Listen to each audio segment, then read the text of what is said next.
Pues buenos días, vamos a empezar a platicar para que realmente se nos quite el frío, al menos a mí, y entremos en calor. Pues buenos días, bienvenidos a este tema hoy de cierre fiscal, mañana reformas fiscales 2016, que sí hay reformas, aunque no lo hayan leído el diario oficial, sí hay reformas, las cuales se publicaron el 18 de noviembre del año en curso. Entonces estamos escasamente a un par de semanas que salieron publicadas. Entonces, para este tema vamos a ir ubicando algunas disposiciones que hoy por hoy debemos de manejar. Para el cierre fiscal debemos de conocer lo que dice la ley de impuesto a la renta, la ley del IVA, el Código Fiscal de la Federación, la resolución miscelánea. Citaría algunas disposiciones del reglamento, del nuevo reglamento de la ley del impuesto a la renta, del reglamento del Código Fiscal de la Federación, y desde luego algunas citas a la ley de ingresos de la Federación. Más o menos ese es el contexto de lo que vamos a platicar, ¿de acuerdo? Hago un par de aclaraciones también. Hay 5 láminas que metí de última hora con el ánimo de sumar al curso. Yo creo que después se las estarán mandando, si quieren tomarle fotos, que hoy la moda, tomar fotos, o una selfie, como dicen, o tomar una nota para que si les sirve la información, pues con mucho gusto. Pero son 5 láminas que metí para que no me digan, es que esas no vienen, pues no van a venir, ¿de acuerdo? Otro punto es que para lo que son las cédulas del cierre fiscal, utilizamos los índices. Básicamente utilizamos dentro de tantos índices, el Índice Nacional de Precio al Consumidor de diciembre del 2015, ¿estamos de acuerdo?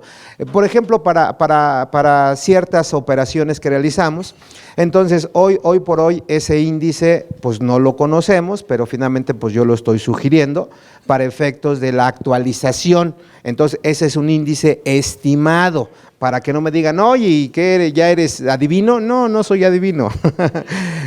Básicamente, por ejemplo, para efecto de la CUCA y de la CUFIN, ¿estamos de acuerdo? ¿Sale? Entonces, ese índice es estimado para que no se vaya. Y menciono esto porque muchas veces voy a algunas empresas y veo papeles de trabajo y dije, esos se parecen a los míos, y utilizan exactamente los míos con todo y errores. Entonces, bueno, por eso hagan la aclaración, hago la aclaración.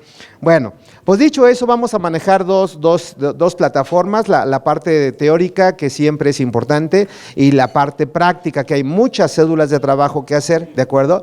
Bueno, las preguntas, como bien saben, en el momento mismo que surja la duda, pues simplemente levanten la mano, alguien se va a acercar y extendemos la pregunta para que todos la escuchemos. Los que no tenemos el gusto de conocernos, mi nombre es José Antonio González, soy contador público, tengo una especialidad en impuestos, tengo una maestría en Derecho Fiscal, y bueno, me he dedicado a muchos años, ya bastantes años, a dar conferencias, hoy a nivel nacional, y he tenido la fortuna de salir en algunas ocasiones a algunos países de Centro y Sudamérica a dar conferencias, y eso es muy gratificante. Y no porque sea yo, sino poner el nombre de México en alto, y eso es padrísimo, ¿de acuerdo? Y otra cosa que siempre digo cuando salgo de viaje, bien dicen que estarán muy bonitos muchos países, pero bien dicen, como México no hay dos. Y lo que se extraña, al menos en lo personal, siempre extraño la comida. Porque será muy rico todo, pero unos frijolitos, un caldito, una sopita, no en todos lugares lo encuentras, Y luego un chilito, bueno, ya se me está dando hambre. Y ojalá no den molletes, dicen acá. Bueno, entonces soy José Antonio González, estoy para servirles, me gusta dar pláticas, me gusta dar clases, di clase muchos años en el Politécnico, otros tantos en la UVM, hoy estoy viviendo en Puebla, me siento muy feliz allá porque es cuando realmente disfruto más mi estancia, disfruto mi persona, porque se come muy rico, se bebe muy a gusto, no sufro con el tráfico y soy feliz. Esa es la idea. Y al ser feliz, pues bueno, pues hay que disfrutar ese tipo de eventos. Y también saludamos a la gente que nos ve en sus oficinas, nos ve en sus casas, porque ya somos hoy por hoy nacionales, ¿de acuerdo? Entonces, pues mandamos un saludo a los que nos ven en sus casas. Dicho eso, pues vamos a dar inicio. El tema central se llama cierre fiscal personas morales, ¿de acuerdo? Sin embargo, bueno, pues haremos algunas referencias a personas físicas, a personas morales con fines no lucrativos. Finalmente estoy a sus órdenes, cualquier cosa será bienvenida. Bueno, hoy cambié la reflexión para que no me vayan a decir algo, y la cambié porque me hicieron favor de compartirme un artículo que está por publicarse. Ese es el autor, el contador Mauro González, y habla un poquito de la contabilidad, habla un poquito de la contabilidad financiera, la contabilidad digital y hoy por hoy el uso de medios electrónicos. Y un párrafo que me gustó y se los comparto y dice, en México la característica de las pymes, ¿de acuerdo? En materia de gestión de información está muy sesgada al cumplimiento fiscal y eso sí es cierto, o sea, como que siempre pensamos en fiscal, ¿sale? Me dice, el cual es muy cambiante y difícil, lo que demanda una gran capacidad de actualización de los especialistas, pero se ha relegado, esa es la palabra clave, la preparación de información financiera para la toma de decisiones. Y efectivamente por ahí quiero empezar, porque una plataforma para hacer un cierre fiscal, para bien o para mal, es la parte contable. Y la parte contable, según la NIB A1, sirve precisamente para hacer información financiera con los 4 estados financieros básicos y la palabra importante es toma de decisiones, ¿me explicó? Que regularmente no se hace eso. El empresario común y corriente, ¿qué hace? Toma los estados financieros y medio los lee o medio los revisa o los aguarda o los deja ahí en la pila de libros por pendientes y siempre tiene pendientes, ¿verdad? Entonces, hoy por hoy yo creo que algo importante que vamos a manejar son las normas de información financiera, los 4 estados financieros básicos, los 4 libros de contabilidad, ¿me explicó? Porque obviamente es la esencia misma de lo que nos distingue como contadores, ¿me explicó? Bien dicen, un contador debe de cargar y abonar, efectivamente, preparen primeramente información financiera y después denle el toque fiscal, no al revés. Regularmente hoy nos ocupamos por la parte fiscal y descuidamos la parte financiera, entonces yo creo que es buen momento para retomar ese tipo de escenarios, ¿de acuerdo? Entonces ahí se las comparto, espero que sea de su agrado. Empezando con cuestiones un poquito delicadas, mande.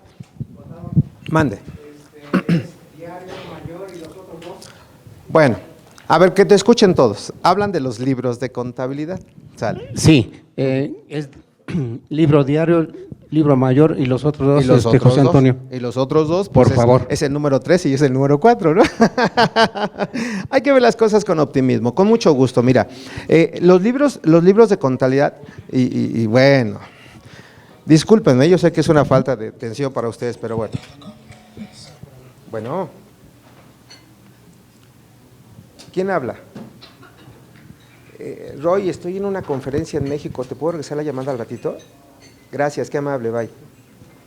Discúlpeme, te contesto, mira, hoy los libros de contabilidad vienen en varias disposiciones, Código de Comercio, Ley General de Sociedades Mercantiles, hablando precisamente de personas morales, y los libros son, como bien dices, el libro diario, el libro mayor, el libro de actas, que se divide en 2, libro de actas ordinarias y libro de actas extraordinarias. Eso viene en el artículo 181 y 182 de la Ley General de Sociedades Mercantiles, ¿de acuerdo? Que las actas hoy les van a dar un soporte jurídico para algunos movimientos en materia contable que tienen implicaciones fiscales, de tal manera que si no tienes los libros y, por ejemplo, haces una aportación de capital, haces un préstamo, ¿verdad? Deja de ser aportación o préstamo y se convierte en ingreso, que son cosas delicadas, ¿verdad? Y finalmente el libro que me falta es el libro de accionistas y el artículo 129 de la misma Ley General de Sociedades Mercantiles dispone que se va a considerar titular de las acciones quien aparece en el libro de accionistas y regularmente los últimos 2 no los tenemos actualizados y vienen gente de fuera o los famosos despachos grandotototes y dicen yo te hago una auditoría corporativa. ¿Y qué es una auditoría corporativa? Que suena muy padre, no es otra cosa que actualizar sus libros, ¿me explico? Entonces la idea es retomar esa parte contable para estar actualizados, ¿sale? Bien, entonces decía una de las cosas delicadas que hoy viene en la Ley de Ingresos de la Federación y mañana lo retomaremos, es el artículo 22 de la Ley de Ingresos vigente para el 2016, porque 2015 no viene. Ahora, ¿por qué menciono esto? Porque hoy ese artículo ya establece infracciones para las entidades del sistema financiero. A propósito de 2 escenarios, primer escenario, como lo dice aquí, en materia de prevención de operaciones con recursos de procedencia ilícita, estamos hablando de la ley antilavado de dinero. Y segundo escenario, de las operaciones que hoy se llaman operaciones inusuales. ¿Qué es una operación inusual? Cuando ustedes tenían teniendo un récord en el banco, depositan cantidades generosas, ¿me explicó? Esa cantidad generosa tiene un protocolo. Si ustedes no justifican la procedencia del dinero, en ese caso el banco le tiene que dar vista a la Comisión Nacional Bancaria y de Valores. La comisión le va a dar vista a una institución financiera que depende del SAT para investigar la procedencia de los dineros. Y si no se comprueba de dónde proceden los dineros, pues lógicamente le va a dar vista a la PGR, y la PGR va a hacer lo propio, protocolo de lavado de dinero. ¿Por qué menciono esto? Porque casualmente hoy, si los bancos no reportan las operaciones de lavado de dinero o no reportan las operaciones inusuales, vean de cuánto estamos hablando de multas. Estamos hablando de multas que van de 10 hasta 100,000 veces el salario mínimo. En pesos y centavos estamos hablando de 700 pesos a 7 millones de pesos por cuentaviente. Por lo tanto, yo saco una conclusión, ese es un agregado mío. Cuidado con estos tres tipos de bancos, HSBC, Bancomer y Banamex. ¿Por qué digo cuidado? Entiéndase de dos maneras. La primera forma es que si ustedes tienen la forma de acreditar la procedencia, es dinero transparente, es dinero que se está declarando para efectos fiscales, está soportado en la contabilidad, no tiene ningún problema. Pero si realmente hay aportaciones, hay depósitos, hay situaciones que pueden representar un riesgo, la autoridad, ¿qué está haciendo en este caso? Más que la autoridad, los bancos están cancelando cuentas de los contribuyentes y han mandado comunicados, por ejemplo, HSBC, que dice: estimado cuentaviente, te informo que tienes 15 días para venir a recoger tu dinero, toda vez que para mí representas un riesgo tenerte como cliente. ¿Me explico? Y eso no es que se congelen las cuentas, que no se malentienda, simplemente me van a devolver mi dinero porque ya no me quieren tener como cliente en ese banco. ¿Me explicó? Y es curioso el comentario porque curiosamente, perdón la redundancia, HSBC se ha visto involucrada en operaciones de lavado de dinero. Y eso es del conocimiento público, o sea, no es que lo diga yo. Ustedes chequen más o menos en Google, un buscador, operaciones de lavado de dinero, y pongan HSBC y va a salir más o menos que hace 2 años y medio, HSBC pagó cantidades millonarias precisamente por reconocer que estaba lavando dinero. ¿Me explicó? Y lamentablemente estaba lavando dinero de empresarios mexicanos. ¿Queda claro? Y esos empresarios mexicanos pues no se dedicaban a cuestiones transparentes y sanas. Yo creo que estamos hablando de situaciones de alto riesgo. Entonces las quise compartir porque esto ustedes pueden decir, bueno, pues a mí ¿en qué me perjudica? Bueno, eso es, pongamos, a nivel macro, a nivel micro. Exactamente, si yo me meto a la página de Hacienda, ahorita, hay una parte en la parte central de la página del SAT que dice: a partir del día 5 de diciembre, nada más los invito a que chequen su página del SAT, a partir del día 5 de diciembre se van a dar a conocer los ganadores. ¿A qué tipo de ganadores se refiere? A que exactamente en el periodo llamado el Buen Fin, ¿de acuerdo? Que todos a lo mejor estuvimos involucrados directamente, salió un decreto con fecha 2 de noviembre de este año, ¿de acuerdo? Y digo 2 de noviembre porque es un día muy emblemático. Mucha gente no trabajó, mucha gente estaba de vacaciones, mucha gente estaba de viaje, y lo menos que hicimos es leer el Diario Oficial de la Federación. Es curioso esto porque finalmente hay distractores, ¿me explicó? ¿Y a qué se refiere ese Diario Oficial de la Federación? En donde está estableciendo un decreto que se llama decreto para incentivar el uso de medios de pago utilizando tarjetas de crédito y tarjetas de débito. ¿De quién? De todos nosotros. Y ahora, ¿por qué se llama estímulo? Porque las personas que emiten esas tarjetas de crédito, llámense los bancos o llámense las casas comerciales, que también entran las casas comerciales, la que quieran ustedes, ¿de acuerdo? Ellas pueden condonar parte de su deuda o la totalidad de su deuda. Entonces, si yo les condono la deuda, ¿dónde entra el estímulo? Que la autoridad establece una bolsa de 500 millones de pesos para efectos de que ellos puedan acreditar lo que me están condonando. O sea, yo te condono tanto y lo acredito. ¿Contra qué? Contra el ICR. ¿Estamos de acuerdo? ICR propio, ICR retenido. Ahora, ese decreto me dice que solamente va a haber un tope para el beneficio de las personas físicas, es decir, ¿hasta cuánto te pueden condonar? 10,000 pesos, ¿me explicó? No más. Sin embargo, ¿dónde está el problema que yo observo? El problema es que sale en la 5ª resolución miscelánea las bases para otorgar ese premio. Y dentro de las bases lo que resalta es que la autoridad, ahora sí, la autoridad quiere saber 3 datos de las personas que están utilizando sus tarjetas de crédito. Primer dato, quiero saber tu nombre para identificarte. Quiero saber los 16 dígitos de tu tarjeta de crédito. Y nada más observen cuántos dígitos trae. 16, ¿me explicó? Y quiero saber el número de aprobación cuando obviamente tú compraste y regularmente hacen una aprobación. ¿Y con eso qué implica? Que se destapa la posibilidad de fiscalización. ¿Por qué razón? Porque con esos datos la autoridad va a saber de inicio si está registrado o no en el RFC. Número 2, si está registrado, va a ver cuánto estás declarando y se puede dar un concepto que se llama discrepancia fiscal, artículo 91 de la Ley de Impuesto a la Renta. O si no estás dado de alta, no estás declarando, entra precisamente esta ley.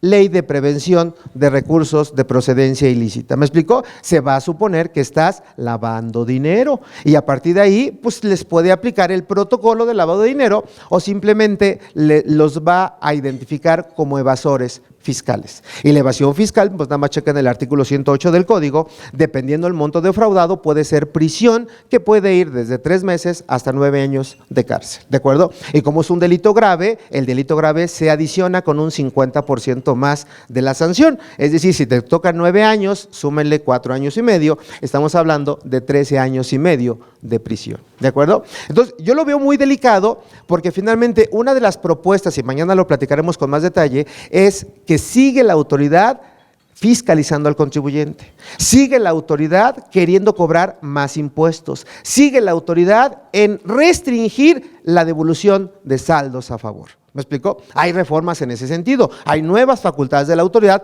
para no devolver saldos a favor, ¿de acuerdo? Bueno, entonces ojalá haya quedado más o menos, regresamos a la parte que nos ocupa.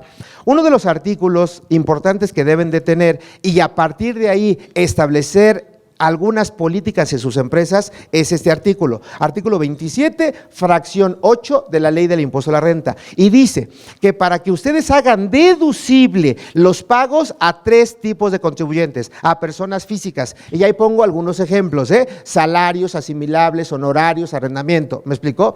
Para que hagan deducible los pagos a personas físicas o personas morales que tributan en el esquema llamado coordinados. Y finalmente, tercer escenario, pagos a personas morales, sociedades civiles. El requisito es que estén efectivamente erogados, entiéndase pagados, y si dan con un cheque, el cheque tiene que estar descargado, porque lo contrario, aunque den un cheque y si no está cobrado, no se entiende efectivamente erogado. Por lo tanto, política que deben de establecer ustedes, deben de establecer el esquema de que si están con estos contribuyentes, la idea es pagarlos en diciembre. Pagarlos, porque si no los pagan van a hacer un trabajo adicional. ¿A qué se refiere ese trabajo adicional? Primer punto, lo tienen que provisionar en diciembre, porque en diciembre se dio el gasto. Segundo punto, el IVA no se acredita, ¿me explicó? Tercer punto, si me dan un recibo de honorarios y ya hay retenciones, esas retenciones no se reflejan en diciembre. ¿Por qué? Porque no puedo reconocer un pasivo de algo que no está pagado. No sé si soy claro, ¿me explicó? En salarios lo mismo. ¿Queda claro? Ahora, otro punto, deben de cambiar el recibo o el CFDI. ¿Y por qué digo cambiar? Porque el mismo artículo 27, fracción 18 de la Ley de Renta dice que el CFDI debe de corresponder al ejercicio en que se deduzca. Y como no lo deduzco en el 2015, lo voy a deducir en el 2016. Por lo tanto, el recibo, el CFDI, debe decir honorarios de diciembre, pero debe tener fecha del 2016. Porque si no provisionan y no cambian el recibo, ese gasto nunca es deducible. ¿Me explicó? Y si por alguna razón ustedes pretenden deducirlo cuando no lo cambien, Cuando no lo cambien, ¿cuál pudiera ser el efecto? Apunten, artículo 109, fracción 8 del Código Fiscal de la Federación, y dice que se considera delito de evasión fiscal quien le dé efectos fiscales a los comprobantes cuando no reúnan los requisitos de ley. ¿Sí me explicó? 109, fracción 8. Y el 108 fue el delito de ese rato que comenté. ¿Sí me explico? Entonces, la política es que si tienen estos escenarios, páguenlos en diciembre, para efectos de que se hagan deducibles en diciembre. Ahora, un detalle. Ya empezamos con cuestiones prácticas, Un detalle. Por alguna razón, si por alguna razón ustedes provisionan este gasto va a ser una partida en conciliación. Quiero que me vayan siguiendo. Pero es una partida en conciliación que contablemente no lo van a llevar al gasto no deducible. Simplemente van a decirle salarios de vengados. ¿Me explicó? Honorarios de personas físicas de vengados. ¿Con eso qué quiere decir? Que es un gasto contable no fiscal. Ahora, ¿por qué menciono esto? Porque cuando ustedes hagan un papel de trabajo que se llama UFIN, ¿de acuerdo? Utilidad fiscal neta, la fórmula me dice, al resultado fiscal, réstale el ICR, ¿me explicó? Y réstale los no deducibles. Pero este concepto que está provisionado no es una partida no deducible, es una partida en conciliación. No sé si soy claro. ¿Sí queda claro? Y eso viene en el reglamento que lo vamos a ver al ratito, pero tienen que ir jugando con todos los numeritos, ¿sí queda claro? Ver las implicaciones. Ahora, les voy a cambiar el escenario, bueno, antes de cambiarlos, pregunta. José Antonio. Échale. Provisionamos un comprobante 21 de diciembre. Sí. Y tú dices, no, ahora este comprobante me lo cambias en enero. ¿Qué quiere decir? Que en paralelo estás cancelando por un lado un comprobante y renovando otro, ¿es correcto? Ahora, ¿por qué tengo que tener un comprobante en diciembre si cuando se trata de servicios, por ejemplo, tenemos un contrato? Con el contrato podría provisionar y no hubiera emisión de comprobante. Ok, muy buena pregunta y te respondo. Y vuelvo a la referencia que decía al inicio, que muchas veces nos ocupamos por la parte fiscal y descuidamos la parte contable. Contablemente, fíjate, contablemente exista o no exista CFDI, ¿me explicó? O se pague o no se pague, cuando un gasto se conoce, se registra, punto. Y párenle de contar. ¿Por qué razón? Porque la NIP A2, que nos habla de los postulados básicos, hay un postulado que se llama devengación contable. Y de verdad que eso tiene mucha profundidad. Salud. La devengación contable, ¿qué quiere decir? Que se va a registrar como gasto o como ingreso, ¿de acuerdo? Contablemente, cuando se devengue el servicio o la enajenación de bienes. ¿Me explicó? Aunque no se pague, aunque no se dé CFDI. Dicho eso, desde luego, ya quedando contablemente reflejado, ahora sí pónganse a pensar en materia fiscal. En materia fiscal hay una primera consecuencia. Me dice hoy la resolución miscelánea. Resolución miscelánea que se publicó el 19 de noviembre de este año. ¿De acuerdo? Si ustedes checan, hay una nueva resolución miscelánea. Bueno, en esa resolución miscelánea se cita que cuando no coincida, escuchen esto, la fecha del registro contable con el CFDI, porque puede no coincidir, por eso yo empecé diciendo, si conoces un gasto, aunque no tengas CFDI, provisiónalo. La provisión, ¿qué es? Cargo al gasto con abono al pasivo, punto. ¿Sale? Bien. Cuando no coincida el registro contable con la emisión del CFDI, dice, la emisión del CFDI tiene que ser emitido a más tardar el último día del mes siguiente, excepto en diciembre, porque en diciembre cerramos el ejercicio, ¿queda claro? ¿Qué te estoy diciendo? Que si te doy un recibo en noviembre, ¿me explicó? Perdón, te registro el servicio en noviembre, tú me tienes que dar el recibo, la factura o el CFDI a más tardar el 31 de diciembre, ¿sí me expliqué? Ahora bien, contestando tu pregunta, el artículo 29 ya en materia fiscal del código cita que es obligación dar un CFDI cuando, y pone 3 ejemplos, cuando se obtengan ingresos, y si yo soy sociedad civil, o soy coordinado, o soy salarios, honorarios y arrendamiento, estoy prestando un servicio, ¿es un ingreso? Claro, entonces tengo la obligación de dar un CFDI. Segundo supuesto me dice, también tienes que dar un CFDI cuando realices actos o actividades, hablando de IVA, ¿realizo un acto o actividad? Sí, ¿me explicó? Y se tiene que dar un CFDI cuando se hagan retenciones de contribuciones, y estamos hablando en este caso del patrón o del prestatario, que hoy por hoy esa constancia de retención no se da en digital, simplemente es la impresión del anexo 1, el anexo 2 o el anexo 4 del DIM, ¿sí me explicó? Por lo tanto, por mecánica del código artículo 29, estás obligado a dar CFDI, ¿en qué mes? En el mes en que se presta el servicio. Sin embargo, por disposición particular, artículo 27, fracción 18, dice que cuando no se pague esto, es un gasto contable no fiscal, y me dice la fracción 18, y debes de cambiar el CFDI, cambiarlo, sustituirlo, reemplazarlo. ¿Por qué razón? Porque ese nuevo CFDI debe tener la fecha del año en que se deduce. ¿Y cuándo voy a deducir esto? En el 2016, no en el 2015. Luego entonces, en conclusión, si tú no das un CFDI en diciembre, aunque lo des en enero, ¿de acuerdo? Ese gasto para efectos fiscales no es deducible. No sé si soy claro. Y el recibo que vas a emitir de nueva cuenta va a decir, este recibo sustituye el recibo número tal del mes de diciembre. Hacer las cosas como Dios manda. Claro, pero va a ser deducible en el 2016.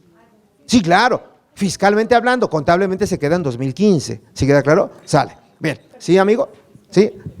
El primero que yo emití lo cancelo. Claro, desde luego que sí. Se cancela y recuerden que para la persona física no tiene efectos. ¿Estamos de acuerdo? No hay efectos. ¿Por qué? Porque en materia de salarios asimilables, honorarios, arrendamiento, para la persona física el efecto es hasta que esté efectivamente cobrado. No está cobrado, no lo acumulo. Y ahí concluimos que se da un principio básico que se llama simetría fiscal. Tú lo deduces, yo lo acumulo. ¿Y cuándo pasa eso? 2016, si es que no está pagado. Está pagado, en 2015 tú lo deduces, yo lo acumulo. ¿Sí queda claro? Sale, ya llegó Batman. No te preocupes. Sale, ¿queda claro? Sale. Ahora les voy a cambiar el escenario y los de atrás no se duerman, y si se duermen me dicen para no despertarlos, ¿eh? Sale. Bien, mande. Con lo que decía el compañero de si tienes el contrato de prestación de bueno, el contrato siempre es muy bueno. ¿Por qué razón? Porque hoy parte de lo que vamos a ver, y nada más recuérdenme hacer énfasis, hoy uno de los requisitos, de tantos requisitos que hay en materia contable, es que deben de existir los contratos. Por lo tanto, si no hay contrato, aunque te dé el CFDI, sorpresa, ¿qué puede pasar? Que la operación se va a entender simulada o inexistente, en los términos del 69B del famoso Código Fiscal de la Federación. Por lo tanto, el contrato es definitivo hoy para efectos fiscales. ¿Me explicó? Mande, échale. Nada más no abusen, tenemos 5 horas y se acaba el negocio. Y de alguna forma el contrato te ayuda como para deslindar una posible responsabilidad solidaria. Es correcto, ¿verdad? Correctísimo. Bueno, seguimos. ¿Alguien iba a preguntarme o ya no? Bueno, seguimos. Dicho eso, les voy a cambiar el escenario radicalmente. Radicalmente, y no se duerman, no se duerman. Sale. El artículo hoy 81 del reglamento del ICR, dice exactamente lo contrario a lo que estoy diciendo ahorita. Y vean que dice, lo voy a leer. Me dice, los contribuyentes que adquieran mercancías, que reciban servicios, y vean que dice, de personas físicas, de coordinados y de agapes, ¿de acuerdo? Me dice que podrán ser deducibles a través del costo de ventas. Aún, sigo leyendo, aún y cuando éstas no hayan sido efectivamente pagadas.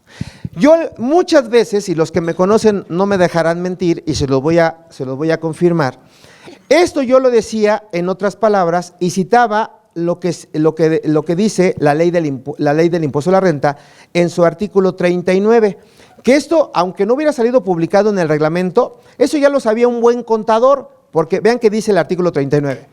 De hecho, habla de la sección tercera del costo de lo vendido, fiscalmente hablando, y dice, el costo de las mercancías que se enajenen, así como las que integran el inventario final, que a propósito, perdón por aprovechar los escenarios, hoy el reglamento de la ley impuesto a la renta dice que en materia de inventarios tienen que levantar un inventario físico y es obligación al 31 de diciembre de cada año.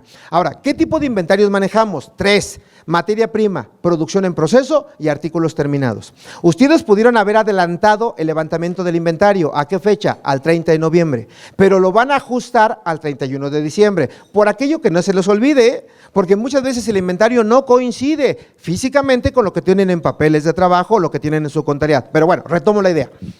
El costo de las mercancías que se enajenen, así como las que integran el inventario final del ejercicio, se determinará conforme al sistema del costo absorbente, que el costo absorbente se divide en 2, que puede ser costos predeterminados o costos históricos, ¿de acuerdo? La sugerencia, para que no tengan problemas, utilicen costos históricos. ¿Qué es un costo histórico? Lo que están pagando. ¿Me explicó? Porque si los predeterminan, a lo mejor no coincide con lo histórico y van a hacer ajustes. ¿Sí me expliqué? Simplemente son políticas. Bueno, termino diciendo lo siguiente. En base a costos históricos o costos predeterminados, lo que acabo de mencionar. En todo caso, aquí viene la parte fundamental. El costo se deducirá en el ejercicio que se acumulen los ingresos que se deriven de la generación de estos bienes. Y les ponía un ejemplo. Les decía en su momento, si una persona física te vende, ¿de acuerdo? Mercancía, vayan siguiéndome la idea, y no se la pagas, ¿qué asiento yo hago persona moral? Cargo a inventarios, cargo a IVA pendiente de acreditar con abono a proveedores, personas físicas, ¿de acuerdo? Bien, esa mercancía yo la puedo transformar o la puedo vender. Si la transformo o la vendo, ¿qué voy a hacer? Llevármela del inventario al costo. Cargo al costo con abono al inventario. ¿Sí me explicó? Deja de ser cuenta de balance y se convierte en cuenta de resultados. Bueno, y cuando yo afecto el costo, hay un asiento obligado, que es cargo a clientes o cargo a bancos con abono ¿a qué? A ventas o a servicios. ¿Sí queda claro? En ese momento, la pregunta que yo siempre hacía, la mercancía la compré a crédito a nombre de una persona física, por lo tanto, ¿es deducible? Sí. ¿Por qué? Porque la deduzco a través del costo. Y eso es lo que me está diciendo el reglamento hoy. Y se abre una bandeja de posibilidades. Porque si, por ejemplo, ustedes producen algo, recuérdense cuáles son los elementos del costo de producción: materia prima, mano de obra y cargos indirectos. ¿Qué le estoy diciendo? Que si tienen mano de obra y la mano de obra no está pagada, retienen pero no enteran, no están en seguro social. Estoy siendo exagerado. Sorpresa. Como la mano de obra es un elemento del costo y venden el producto que están construyendo, sorpresa, la mano de obra es deducible como costo, no como gasto. Es buenísimo esa, pero nada más adécuenla a sus necesidades. La idea es, si es gasto, no lo metan como costo, ¿de acuerdo? Y si es costo, no lo metan como gasto. ¿Sí queda claro? Pero la idea es, ciertos gastos que hoy se refieren al costo son deducibles según esta lámina, aunque no estén pagados. Esa es la idea. ¿Qué pasa con el IVA? Ah, bueno, ¿qué pasa con el IVA? Bueno, pregunta más que elocuente. El IVA en los términos del artículo 1, letra B, si no hay flujo de efectivo, ¿de acuerdo? No se acredita. Sin embargo, te doy una idea. Si yo, por ejemplo, te presto un servicio, no me pagues, lo triangulamos con un tercero, el interés del acreedor se da por satisfecho, no hay flujo de efectivo, simplemente en ese momento acreditas el IVA. ¿Sí queda claro? Ya nada más como valor agregado. Échale, amigo.